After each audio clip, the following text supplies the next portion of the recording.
زمانے میں حضرت اقدس محمد مصطفیٰ صلی اللہ علیہ وسلم کی بعثت ہوئی، اس زمانے کی حالت تو یہ تھی کہ جب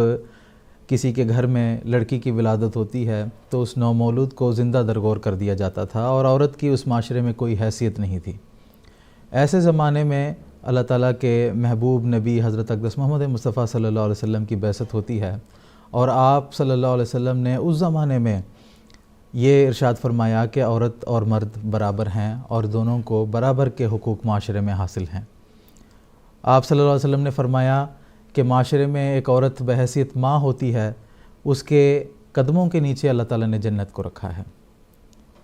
آپ نے فرمایا کہ عورت جب ایک انسان کی بیوی ہوتی ہے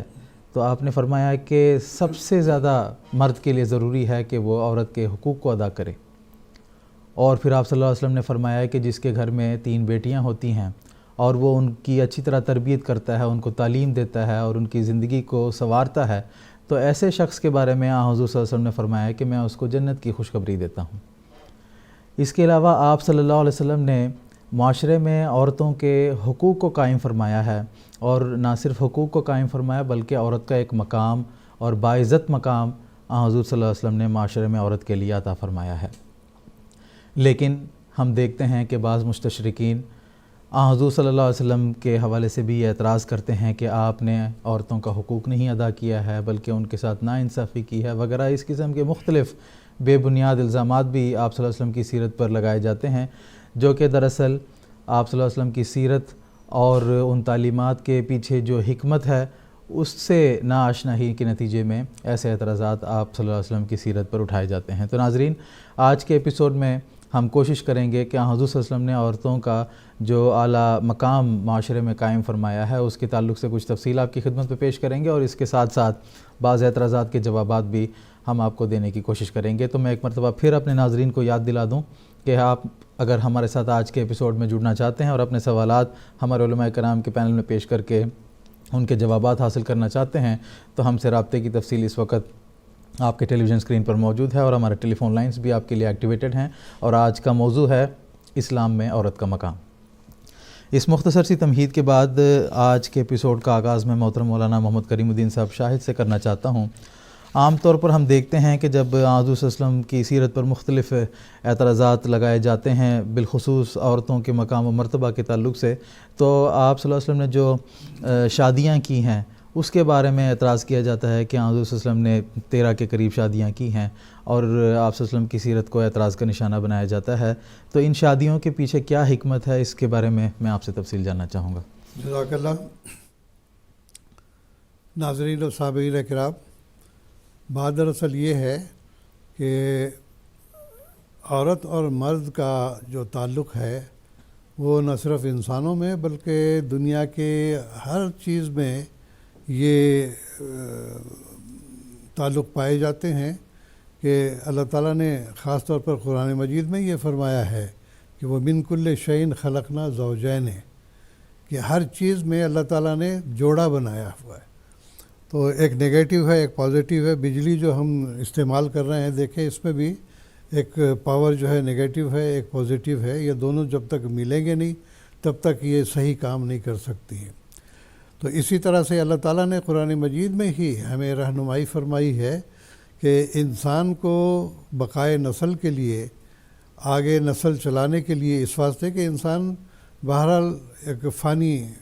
وجود ہے، کچھ عرصے کے بعد وہ فوت ہو جاتا ہے، تو آگے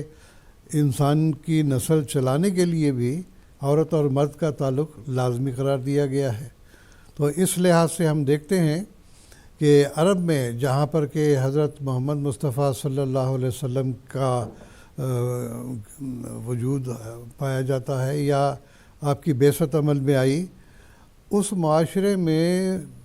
عورت کے ساتھ تعلقات کے تعلق سے کوئی حد بندی نہیں تھی۔ ایک آدمی چاہتا تو 10 بھی عورتیں کر سکتا تھا، اور پرانے زمانے میں ہم دیکھتے ہیں ہندوستان کی تاریخ ہمیں بتاتی ہے کہ تعدد ازدواج کا یا کثرت سے بیویاں کرنے کا رواج یہاں کے بادشاہوں میں بھی تھا۔ چنانچہ حضرت رام چندر جی کے والد جو تھے ان کی بھی کئی بیویاں تھیں۔ پھر اسی طرح تاریخ ہمیں بتاتی ہے کہ حضرت کرشن جی جو ہے ان کی بھی متعدد بیویاں تھیں۔ تو یہ تو خیر ایسی بات نہیں ہے، لیکن عرب میں خاص طور پر ایسا تھا کہ کوئی حد بندی نہیں تھی، چاہتا تو کوئی 10 رکھتا، 20 رکھتا، یا بعضوں کو طلاق دے دیتا، بعضوں کو رکھتا، ان کی کوئی حیثیت نہیں تھی۔ جیسے کہ ایک آدمی ایک جوتی چھوڑ کے دوسری جوتی تبدیل کر لیتا ہے، یہی حیثیت عورت کی سمجھی جاتی تھی۔ لیکن قرآن مجید نے ہمیں یہ بتایا کہ خصوصاً 4 اغراض ہمیں معلوم ہوتی ہیں قرآن مجید سے۔ سب سے پہلی بات تو یہ ہے کہ انسان احسان کو اختیار کرے، احسان صاد کے ساتھ، یعنی اس کے معنی پاک دامنی کا اختیار کرنا۔ جوانی کے ایام میں انسان بہک سکتا ہے، تو ایسے وقت میں جب اس کی اپنی شادی ہوگی، اس بیاہ کرے گا، اپنے گھریلو تعلقات میں اس کے اپنی بیوی کے ساتھ ہوں گے، تو ادھر ادھر اس کی نظر نہیں بھٹکے گی، اور پاک دامنی کا ایک ذریعہ قرآن مجید نے اس کو قرار دیا ہے۔ چنانچہ اللہ تعالیٰ نے فرمایا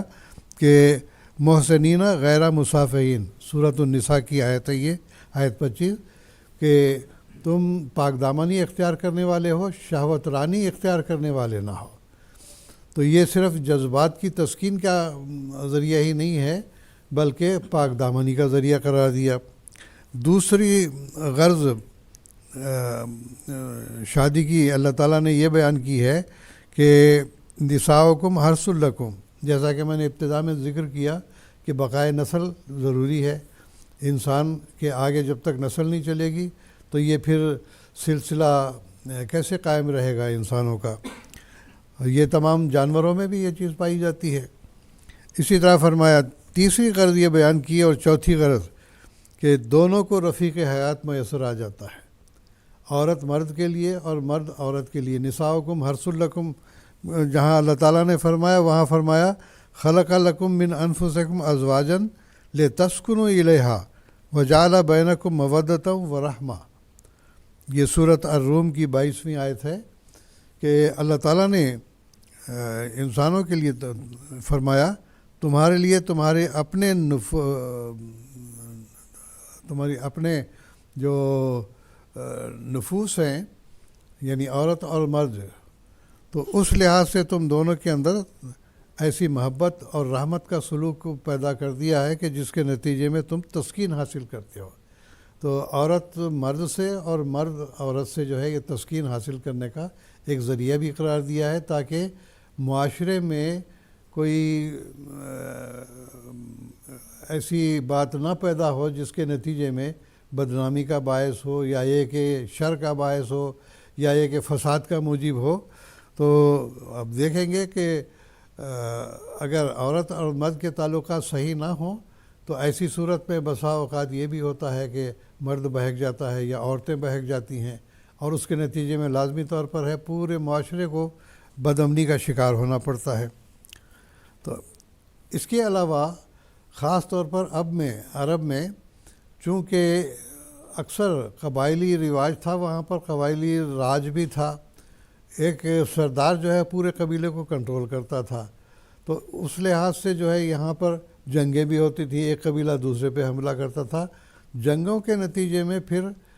اولاد کا بھی معاملہ آ جاتا ہے سامنے، عورتوں کا معاملہ بھی سامنے آ جاتا ہے کہ جنگوں میں جو شہید ہوتے ہیں ان کی بیوائیں کہاں جائیں گی، ان کی شادی کا بھی جو ہے بندوبست کرنا ضروری تھا۔ پھر یہ کہ ان کے جو بچے یتیم رہ جاتے ہیں ان کی پرورش کا معاملہ بھی تھا۔ تو اس لحاظ سے بھی جنگوں کا ماحول ہونے کے اعتبار سے بہت سارے مسائل پیدا ہو رہے تھے۔ تو سورۃ نساء میں اس کی جو ہے تفصیلاً ذکر کیا گیا ہے، اور پھر اللہ تعالیٰ نے فرمایا کہ تمہارے لیے مثنیٰ و ثلاثہ و رباع کا خاص طور پر ذکر کیا کہ 2 3 3 4 4 بھی بیویاں کر سکتے ہو، لیکن اس پہ شرط لگا دی فَإِن لَّمْ تَعْدِلُوا فَوَاحِدَةٌ، اگر تم عدل سے کام نہیں لے سکتے، برابری کا سلوک نہیں کر سکتے ہر ایک کے ساتھ، ان کے کھانے پینے کا، اس کے اوڑھنے پہننے کا، اور اسی طرح سے محبت کے تعلقات کے اعتبار سے، تو اگر برابری کا سلوک نہیں ہے تو ایسی صورت پہ پھر ایک ہی بیوی پر اکتفا کرنا ضروری قرار دیا گیا ہے۔ پھر اس کے علاوہ محبت اور رحمت کے تعلقات کے اعتبار سے بھی حضرت صلی اللہ علیہ وسلم نے جو شادیاں کی ہیں، ہم دیکھتے ہیں کہ سوائے حضرت عائشہ رضی اللہ تعالیٰ عنہ کے آپ کی تمام بیویاں یا تو بیوہ تھیں یا مطلقہ تھیں۔ اکثریت تو بیواؤں کی تھی اور کچھ جو ہیں وہ مطلقہ بھی تھیں۔ تو اس اعتبار سے آپ نے زیادہ شادیاں کی ہیں کہ ایک محبت اور رحمت کا سلوک ہو، اور دوسرے یہ کہ عورتوں کے ساتھ حضور کا جو تعلق تھا، جو عدل اور انصاف آپ نے قائم کیا تھا، وہ بھی ایک نمونہ ہے جو دوسرے قائم نہیں رکھ سکتے تھے۔ تیسری اور اہم بات یہ بھی ہے کہ جو مذہب کے مسائل ہوتے ہیں یا اسی طرح سے قوم اور ملت کے مسائل ہوتے ہیں، اس کے علاوہ سیاست اور حکومت کے لحاظ سے بھی جو مسائل ہوتے ہیں، جیسا کہ میں نے ذکر کیا ہے کہ عرب میں قبائلی راج کا رواج تھا۔ ہر سردار کا ہر قبیلے کا الگ سردار ہوتا تھا، اور اس سردار کے تحت جو ہے سارا قبیلہ عمل درآمد کرتا تھا، اور اس کے ساتھ جو ہے چونکہ وہاں پر ان کے ذرائع آمدنی بھی بڑے محدود تھے، تو ایک قبیلہ دوسرے پر حملہ آور ہو کر جو ہے وہ لوٹ مار بھی کرتا تھا۔ تو اس لحاظ سے حضرت صلی اللہ علیہ وسلم نے جو کثرت سے شادیاں کی ہیں، اس میں ایک بڑی حکمت یہ بھی تھی کہ مختلف جو قبائل ہیں ان سے اگر روابط قائم ہو جائیں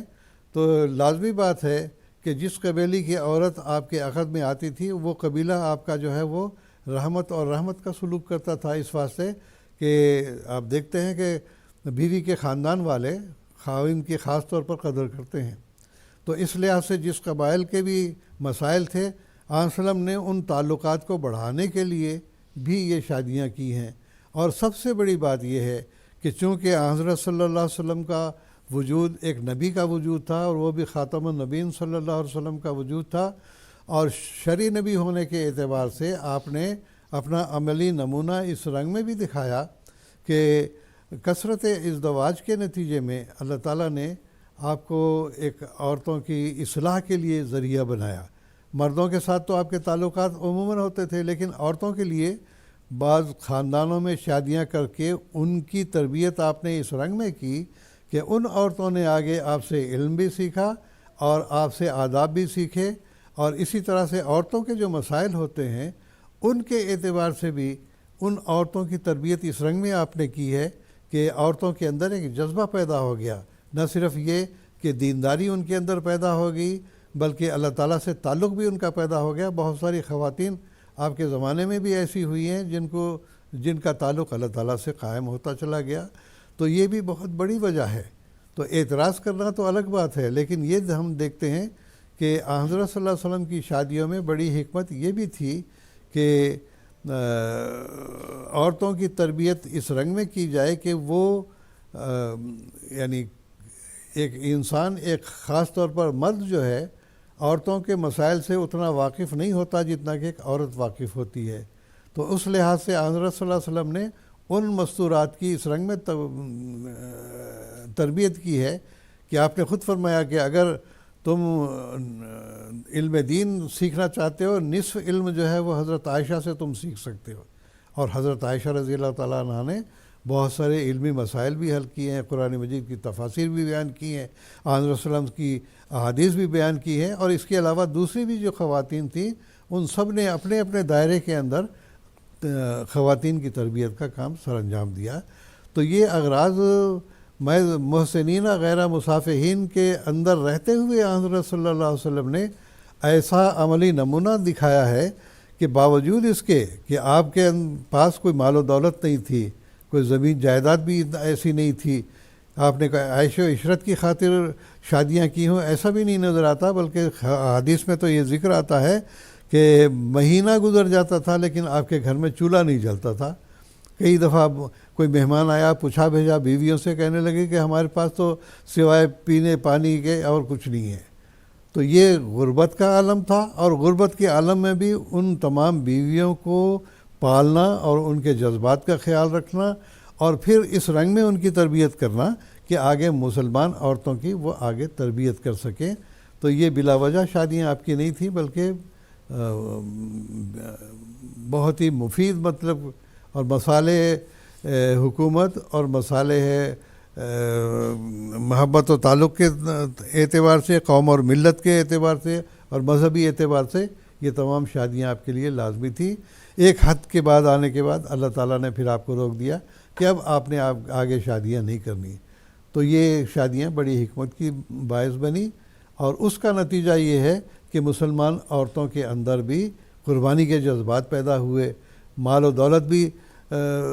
قربان کرنے کے لیے تیار تھے, جان و مال بھی لٹانے کے لیے تیار تھیں, اور اللہ تعالیٰ سے تعلق بڑھانے کے لیے سب سے آگے قدم بڑھانے والی تھی. جزاکم اللہ تعالیٰ احسن جزا.